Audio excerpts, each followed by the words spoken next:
اور کبھی بھی پیسے کو اہمیت نہیں دیتی۔ وہ ہمیشہ ایسے مرد کے ساتھ رہنا پسند کرتی ہے جو اس کی عزت کرتا ہو، محبت کرتا ہو، احترام کرتا ہو اور اس کی بات کو انڈرسٹینڈ کرتا ہو، سمجھتا ہو، سنتا ہو۔ عورت ہر حال میں مرد کے ساتھ گزار کر لیتی ہے، پھر چاہے وہ بہت امیر ہو یا پھر نارمل فیملی سے بلونگ کرتا ہو یا پھر غریب ہو، عورت ہمیشہ مرد کے ساتھ گزار کر لیتی ہے۔ پتہ نہیں کیوں لوگ یہ بات پھیلاتے ہیں، مجھے سمجھ میں نہیں آتا۔ جبکہ اگر ہمارے ارد گرد کے ماحول میں دیکھا جائے تو انہیں اس بات کا اندازہ ہو جائے کہ وہ کتنی غلط بات کرتے ہیں۔ اپنے گھروں کی عورتوں کو دیکھ لیں کہ کیا ان کے باپ کی کمپنی نہ ہونے کی وجہ سے انہیں چھوڑ کر چلی گئی یا ان کے ساتھ رہ کر ان کے بچوں کی اچھی تعلیم و تربیت کرتی ہوں۔ آپ بھی اپنے ارد گرد کے ماحول میں دیکھیے گا اور پھر اس بات کو سمجھیے گا جو میں کہہ رہی ہوں، یعنی اگر تم فیوچر میں شادی کرو گی تو بالکل میرے جیسے لڑکے سے شادی کرو گی۔ فردوس کو دیکھ کر شرار سے کہہ رہا تھا، کیونکہ میں بہت ہینڈسم بھی ہوں اور تمیزدار بھی ہوں اور عزت کرتا ہوں، ساتھ میں محبت بھی۔ علی خاور کی بات پر فردوس نے گردن موڑ کر اسے ایک نظر دیکھا،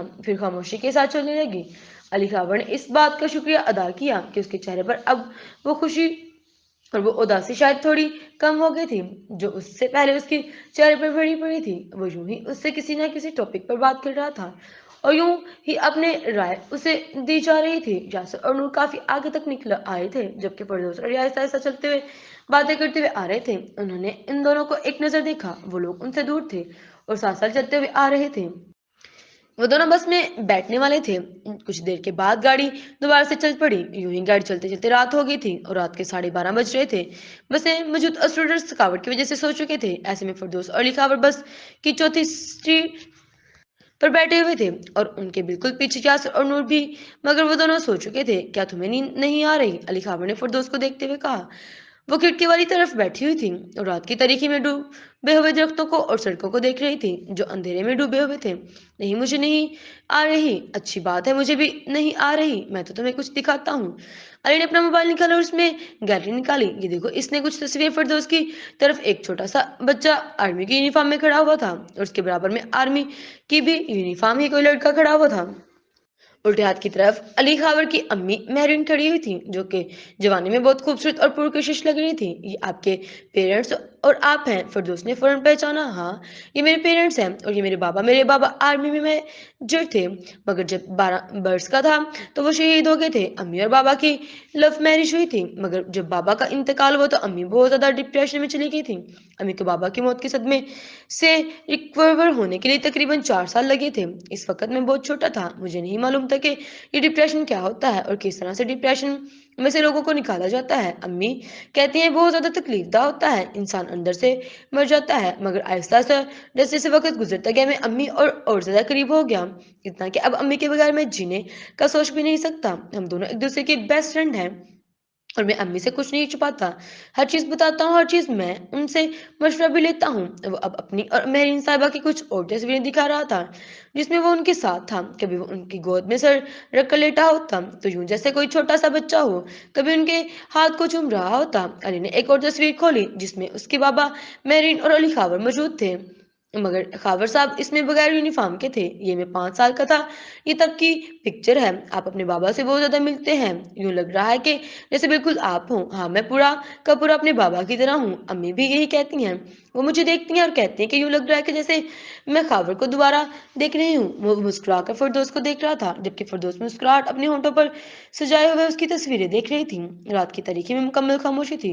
وہ فردوس کے ساتھ بیٹھا اپنی بہت سی خوبصورت یادیں اس سے شیئر کر رہا تھا۔ آپ اپنی امی کی بہت کلوز ہیں؟ ہاں، بالکل اس طرح جس طرح سے تم اپنی امی سے بہت کلوز ہو۔ علی کی بات پر فردوس نے چونک کر اسے دیکھا۔ آپ کو کیسے پتا؟